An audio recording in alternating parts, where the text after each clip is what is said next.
Hello my dear student, this is Ujwala Shinde.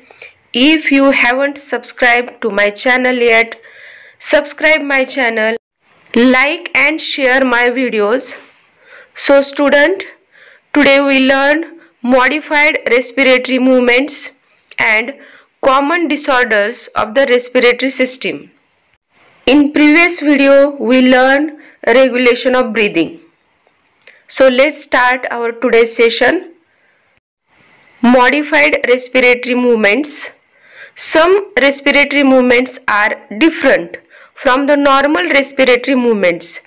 म्हणजे आपल्या काही रेस्पिरेटरी मूवमेंट आहेत ह्या नॉर्मल रेस्पिरेटरी मूवमेंट पेक्षा वेगळे असतात किंवा रेग्युलर रेस्पिरेटरी मूवमेंट जे आपण इनहेल करतो किंवा इन्स्पिरेशन करतो, एक्सपिरेशन करतो, ते जे नॉर्मल ब्रीदिंग आहे त्याच्यापेक्षा आपल्या ज्या काही रेस्पिरेटरी मूवमेंट्स आहेत त्या डिफरंट असतात. त्यालाच मॉडिफाईड रेस्पिरेटरी मूवमेंट्स असं म्हणतात. That modified respiratory movements which helps express the emotion or clear the air passage. म्हणजेच काय म्हटलेलं आहे इथं की आपल्याला हे जे मॉडिफाईड रेस्पिरेटरी मूवमेंट्स आहेत किंवा आवर्जून काही आपल्या रेस्पिरेटरी मूवमेंट्स मध्ये आपण बदल करतो त्या कशामुळे करतो? Express the emotion. आपण आपलं इमोशन एक्सप्रेस करण्यासाठी. आपल्याला जर खूप आनंद झाला असेल तर आपला जो श्वास आहे तो फास्ट होतो. आपल्याला जर खूप दुःख झालं असेल तर आपला जो श्वास आहे तो स्लो होतो. म्हणजे आपले जे इमोशन आहे ते आपण एक्सप्रेस करण्यासाठी आपल्या ज्या रेस्पिरेटरी मूवमेंट्स आहेत ह्याच्यामध्ये चेंज होतो. And clear the air passage म्हणजे आपल्या लंग्स मध्ये हवा अडकलेली असेल म्हणजे आपल्या आत जी हवा अडकली असेल तर ती बाहेर काढण्यासाठी to clear the air passage म्हटलेलं आहे. ती बाहेर काढण्यासाठी आपल्या ज्या हे रेस्पिरेटरी मूवमेंट्स आहेत त्याच्यामध्ये आपण चेंज करतो. And these movements some may be reflexes. कधी कधी ह्या मूवमेंट्स मध्ये ह्या ज्या मूवमेंट्स आहेत त्या रिफ्लेक्स ऍक्शन्स असल्यासारखं असतात. समजा नाकात धूळ गेलेली असेल तर आपण म्हणजे अचानक आपल्याला शिंक येते म्हणजे धूळ गेली शिंक आली अशा प्रकारे ही रिफ्लेक्स ऍक्शन म्हणजे धूळ गेल्या गेल्या लगेच ऍक्शन त्याच्या विरोधात होते त्याला रिफ्लेक्स ऍक्शन असं म्हणतात. म्हणजे धूळ आत गेली शिंक आली स्नीझिंग म्हणजे it is the reflex action and त्यालाच आपण क्लिअर द एअर पॅसेज असंही म्हणतो. Other movements may be voluntary. आणि ज्या दुसऱ्या मुवमेंट्स आहेत म्हणजे ज्या मॉडिफाईड रेस्पिरेटरी मुवमेंट्स आहेत त्या व्हॉलंटरी असतात. That is coughing and yawning. म्हणजे जेवताना घास अचानक जर अडकला तर आपण तो खोकून बाहेर काढतो. That is coughing and yawning. म्हणजे झोप आल्यावर आपण जी जांभळी देतो आपल्याला सतत अशा जांभळ्या येतात त्याच्यामुळे आपल्या ज्या रेस्पिरेटरी मुवमेंट मध्ये जो चेंज होतो that is called as modified respiratory movements. And it is voluntary movement म्हणजेच आपल्या इच्छेनुसार आपण ते काय करतोय आपल्या ब्रीदिंग पॅटर्न मध्ये आपण चेंज करतो. That is called as voluntary change. Next topic common disorders of respiratory system. The given table shows a list of some common respiratory disorders, their symptoms, cause and treatment. In the textbook this table is given. We learn one by one disorder, their symptoms, cause and treatment. First, emphysema. The first disorder is emphysema and the symptom of the emphysema is breakdown of alveoli and shortness of breath. Breakdown of alveoli आपल्याला माहिती आहे आपली जी respiratory system आहे त्याच्यामध्ये first nose आहे, then pharynx आहे, larynx आहे, ट्रॅकिया आहे, ब्रॉन्की आहे, ब्रॉन्क्युओल्स आहे and that bronchioles that terminal part alveoli is present. That means alveoli is present in the lungs and the alveoli wall is breakdown. म्हणजे याचं symptoms काय आहे एम्फिसिमाचं जे alveoli जी वॉल आहे ती ब्रेकडाऊन होते and the shortness of breath. आणि त्यामुळं काय होतं आणखीन सिम्पटम्स त्याचं काय आहे तर छोटे छोटे श्वास घेणे म्हणजे जे आपण आपले जे श्वास आहेत नॉर्मल श्वास जो आहे त्याच्यापेक्षा जी आपण फास्ट श्वास घेतो, म्हणजे आपलं जे इन्स्पिरेशन आहे एक्सपिरेशन आहे हे फास्ट होतं, म्हणजे जेवढं घ्यायला पाहिजे नॉर्मली शांतपणे जेवढं घ्यायला पाहिजे तेवढं आपण घेत नाही, फास्ट घेतो, म्हणजे आपले जे श्वास आहेत ते छोटे छोटे श्वास होतात, शॉर्टनेस ऑफ ब्रीथ त्याला असं म्हणतात. Then cause of this emphysema is smoking and air pollution. म्हणजे कशामुळे हा एम्फिसिमा डिसऑर्डर होतं, ज्यावेळेस पर्सन स्मोकिंग करतो किंवा एअर पोल्युशन, म्हणजे वातावरणामध्ये सगळ्यात जास्त जर एअर पोल्युशन असेल किंवा एअर पोल्युटेड असेल तर मात्र एम्फिसिमा डिसऑर्डर होतं किंवा होऊ शकतो. And the treatment of this emphysema is quit smoking or avoid smoking, avoid polluted air and administer oxygen. म्हणजेच आपण काय करू शकतो तर स्मोकिंग अवॉइड करू शकतो, पोल्युटेड एरिया आपण अवॉइड करू शकतो, आपण जिथं चांगला एरिया आहे जिथं एअर पोल्युशन नसेल त्या ठिकाणी आपण राहू शकतो. And administer oxygen two relieve symptoms. म्हणजेच काय तर आर्टिफिशियल ऑक्सिजन आपण पुरवू शकतो किंवा व्हेंटिलेटरची सोय आपण लावू शकतो, व्हेंटिलेटरद्वारे आपण आर्टिफिशियल ऑक्सिजन घेऊ शकतो. Second disorder chronic bronchitis and the symptoms of this disorder is coughing, shortness of breath. Coughing म्हणजे खोकला येणे आणि शॉर्टनेस ऑफ ब्रीथ म्हणजे फास्ट श्वास घेणे, म्हणजे छोटे छोटे श्वास होतात अशा प्रकारचे shortness of breath. Then cause कशामुळे होतो हा chronic bronchitis, smoking and air pollution. Smoking केल्यामुळे पण हा क्रोनिक ब्रोंकायटिस होतो आणि एअर पोल्युशन जर असेल हा वातावरणामध्ये तरी क्रोनिक ब्रोंकायटिस होतो. Then the treatment of this chronic bronchitis is avoid smoking, avoid polluted air, if possible move to warmer and drier climate. म्हणजे याच्यामध्ये सुद्धा ट्रीटमेंट म्हणून आपण काय करू शकतो तर काळजी घेऊ शकतो. कशा प्रकारची आपण काळजी घेऊ शकतो तर स्मोकिंग टाळणे किंवा स्मोकिंग न करणे, पोल्युटेड एरियामध्ये न राहणे, and if possible move to warmer and drier climate. जर शक्य असेल तर आपण वॉर्मर किंवा ड्रायर वातावरणामध्ये आपण जाऊन तिथं राहू शकतो. म्हणजे जिथं कोरडं वातावरण आहे, जिथं खुलं वातावरण आहे अशा वातावरणामध्ये आपण जाऊन राहू शकतो. The third disorder acute bronchitis. Acute bronchitis म्हणजे सिव्हिअर प्रकारचा, म्हणजे थोडासा घातक अशा प्रकारचा, तीव्र प्रकारचा ब्रोंकायटिस. आताच आपण क्रोनिक ब्रोंकायटिस अभ्यासलं. क्रोनिक ब्रोंकायटिस म्हणजे जुनाट अशा प्रकारचा, म्हणजे थोडा कमी घातक अशा प्रकारचा. आता आपण अभ्यासणार आहोत acute bronchitis. And the symptoms of this acute bronchitis is inflammation of bronchi. म्हणजे आपले जे ब्रॉन्की आहे, आता आपल्या याच्या आधीच आपण शिकलेलो आहोत की नोज, फॅरिंग्स, लॅरिंग्स, ट्रॅकिया, ब्रॉन्की. म्हणजे ट्रॅकियाच्या नंतर जे राईट आणि लेफ्ट ब्रॉन्की येते ते जे ब्रॉन्की आहे त्याला इन्फ्लामेशन म्हणजे सूज येणे, म्हणजे ब्रॉन्कीला सूज येणे, शॉर्टनेस ऑफ ब्रीथ होणे. तसंच अगदी आपण फास्ट श्वास घेतो आणि आपल्याला जास्त श्वास घेताच येत नाही अशा प्रकारचे छोटे छोटे श्वास आपले होतात. येलो म्युकस, कफ्ड अप असं म्हटलेलं आहे. म्हणजे आपण ज्यावेळेस आपल्याला खोकला येतो खोकल्यातून येलो कफ बाहेर पडतो.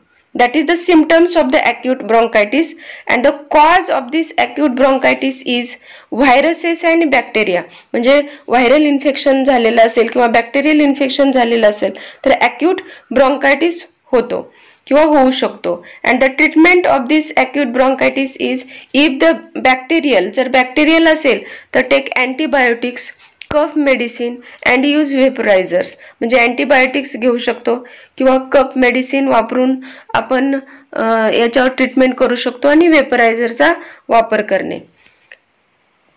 The fourth respiratory disorder is sinusitis and the symptoms of this sinusitis is inflammation of the sinuses.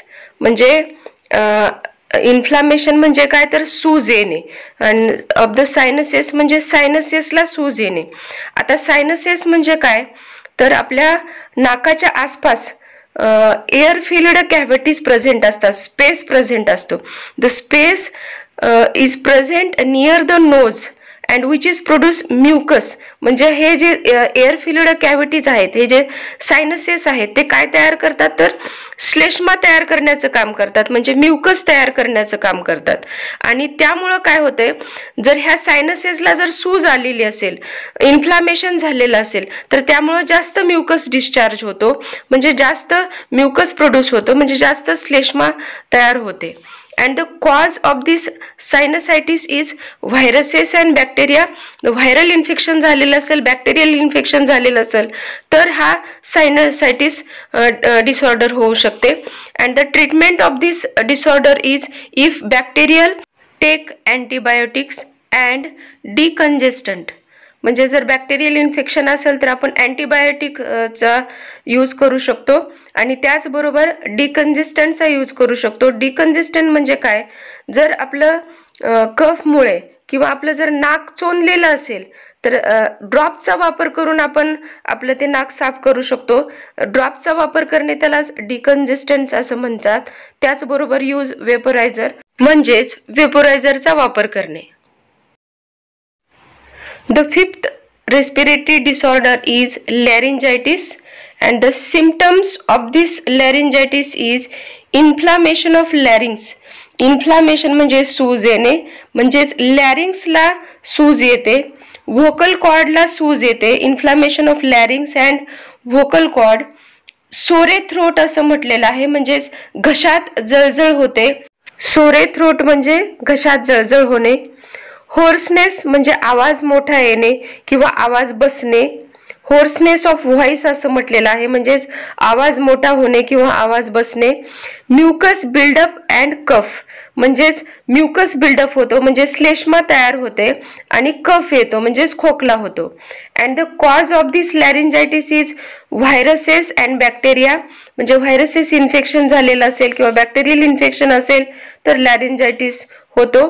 And the treatment of this laryngitis is if it is bacterial take antibiotics, cough medicine and voice rest. म्हणजे थोड्या वेळ आपण जर लॅरिंजायटिस झालेला असेल किंवा hoarseness असेल, आपला आवाज बसलेला असेल, तर आपण व्हॉइसला रेस्ट देऊ शकतो, म्हणजे शांत बसू शकतो न बोलता. त्याच्यानंतर अवॉइड इरिटंट्स लाईक स्मोक, म्हणजे स्मोकिंग टाळणे. अशा प्रकारचे आपण ट्रीटमेंट घेऊ शकतो. The sixth respiratory disorder is pneumonia, and the symptoms of this pneumonia is inflammation of lungs ranging from the mild to severe असं म्हटलेलं आहे. म्हणजे लंग्सला सूज येते, सुरुवातीला हळूहळू सूज चालू होते, म्हणजे सुरुवातीला कमी, माइल्ड टू सिव्हिअर म्हणजे नंतर जास्त सूज येते, अशा प्रकारचं. कफ अँड फिवर, जे खोकला येतो किंवा नंतर ताप येते. शॉर्टनेस ऑफ ब्रीथ, म्हणजे इथं पण आपण श्वास फास्ट घेतल्यामुळं कमी श्वास लंग्स पर्यंत पोहोचतो. शॉर्टनेस ऑफ ब्रीथ असं म्हटलेलं आहे. चिल्स, थंडी वाजणे. स्वेटिंग, घाम येणे. चेस्ट पेन होणे, म्हणजे छातीमध्ये दुखणे. ब्लड इन म्युकस, ज्यावेळेस आपण खोकतो त्यावेळेस ज्यावेळेस आपल्या खोकल्यामधून जे म्युकस बाहेर पडतं त्याच्यामध्ये ब्लड येणे. Then the cause of this pneumonia is bacteria and viruses. if bacterial infection मुळे किंवा व्हायरस इन्फेक्शन मुळे pneumonia होऊ शकतो. and the treatment of this pneumonia is consult physician immediately. म्हणजे लवकरात लवकर डॉक्टरांकडे जाणे किंवा लवकरात लवकर डॉक्टरांचा सल्ला घेणे. टेक अँटीबायोटिक्स घेणे. कफ मेडिसिन घेणे. अँड स्टे वॉर्म, म्हणजे गरमीच्या ठिकाणी किंवा जिथं वॉर्म प्लेस असेल अशा ठिकाणी राहणे. The seventh respiratory disorder is asthma, and the symptoms of this asthma is constriction of bronchioles, म्हणजे ब्रॉन्क्युल्स आकुंचन पावतात किंवा आकुंचित होतात. Mucus buildup in the bronchioles, ब्रॉन्क्युल्समध्ये म्युकस बिल्डअप होतो. आपल्याला माहित आहे रेस्पिरेटरी सिस्टीम मध्ये पहिलं नोज येते, त्याच्यानंतर फॅरिंग्स, लॅरिंग्स, ब्रॉन्की आणि जे ब्रॉन्क्युल्स आहेत, म्हणजे ब्रॉन्कीला जे primary bronchi, secondary bronchi and then ब्रॉन्क्युल्स, जे ब्रॉन्क्युल्स आहेत ज्याला ॲल्व्होलाई प्रेझेंट असतात, त्या ब्रॉन्क्युल्स काय होतात, कन्स्ट्रिक्ट होतात, म्हणजे आकुंचन पावतात. अँड म्युकस बिल्डअप दिस ब्रॉन्क्युअल्स, म्हणजे या ब्रॉन्क्युअल्स मध्ये काय होते, म्युकस बिल्डअप होते म्हणजे श्लेष्मा तयार होते. पिरियडिक विजिंग असं म्हटलेलं आहे, म्हणजेच श्वास हा काही काही वेळेला थांबतो. That is periodic wheezing. Wheezing means blockages of breathing आहे, म्हणजेच काही काही वेळेला श्वास थांबतो. And the difficulty in breathing, म्हणूनच आपल्याला श्वास घेण्यामध्ये त्रास होतो, डिफिकल्टी येते, डिफिकल्टी इन ब्रीदिंग.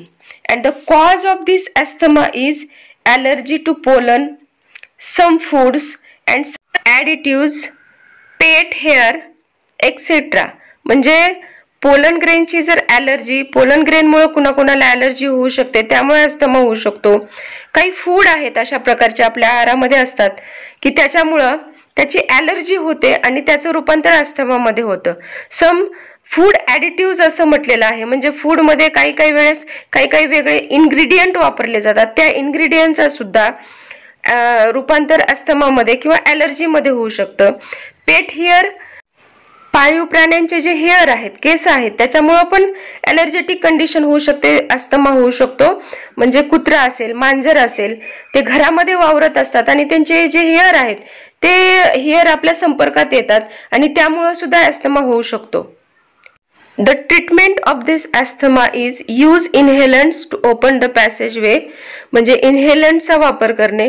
अवॉइड इरिटंट्स, म्हणजे एअर पोल्युटंट्स असेल किंवा स्मोकिंग असतील, अशा प्रकारच्या इरिटंट्स ज्याच्यामुळे अस्थमा होऊ शकतो ते अवॉइड करणे. The last respiratory disorder is occupational respiratory disorders. Occupational respiratory disorder means जिथं आपण काम करतो, म्हणजे आपलं जे व्यवसायाचं ठिकाण आहे त्या ठिकाणी काही रेस्पिरेटरी डिसऑर्डर होतात. म्हणजेच कुठं तर इंडस्ट्रीजमुळे होणारे डिसऑर्डर्स आहेत, केमिकल कंपनीज आहेत जिथं सिलिकॉसिस असेल, ॲस्बेस्टॉसिस असेल, शी लोकांचा संपर्क येतो आणि त्यामुळं त्या केमिकल्सचा मुळं लोकांचे जे लंग्ज आहेत, लंग्जमध्ये जातात आणि लंग्जला ते डॅमेज करतात, अशा प्रकारचं. अँड त्याला म्हणतात ऑक्युपेशनल रेस्पिरेटरी डिसऑर्डर्स. आणि त्याच्यामध्ये 2 डिसऑर्डर्स दिलेले आहेत, सिलिकॉसिस अँड फायब्रस ॲस्बेस्टॉसिस. त्याच्यामध्ये त्याचं सिम्पटम्स काय दिलेलं आहे तर इन्फ्लामेशन, फायब्रोसिस असं म्हटलेलं आहे, म्हणजे लंग्सला सूज येणे, इन्फ्लामेशन होणे. अँड द लंग्स डॅमेज, आणि त्यामुळं काय होतंय तर लंग्स डॅमेज होतात. The symptoms of the silicosis or fibrosis asbestosis is inflammation, fibrosis and lungs damage. And the cause of this silicosis and fibrosis asbestosis is long term exposure to the dust particles of silica and asbestos. म्हणजे खूप काळ सिलिकाच्या आणि ॲस्बेस्टॉसच्या संपर्कात येणे, long term exposure असं म्हटलेलं आहे. To the dust particles of the silica and asbestosis, म्हणजे सिलिकाचे आणि ॲस्बेस्टॉसचे जे डस्ट पार्टिकल्स आहेत त्याच्या खूप काळ संपर्कात येणे. and the treatment of this silicosis and fibrosis asbestosis is protective mask and gear during work असं म्हटलेलं आहे. म्हणजे ह्याचा काही इलाज नाहीये, परंतु ह्याच्यावर इलाज जर आपल्याला, म्हणजे हे होऊच नाही याची आपल्याला काळजी घ्यायची. म्हणजे जिथं आपण काम करतो त्या ठिकाणी आपल्याला मास्कचा वापर करायचा आहे, कारण ह्याचा काही इलाज नाही. कारण लंग्स जर डॅमेज झाले तर ते लंग्स ट्रान्सप्लांट करावं लागतं, म्हणजे ते खूप पुन्हा घातक असतं, रिस्की असतं. आणि हे होऊ नये म्हणून फक्त आपल्याला काळजी घ्यायची आहे. प्रोटेक्टिव्ह मास्कचा आपल्याला वापर करायचा आहे during work. So student, today we learn some modified respiratory movements and some common disorders of respiratory system. I hope you all understand. Thank you.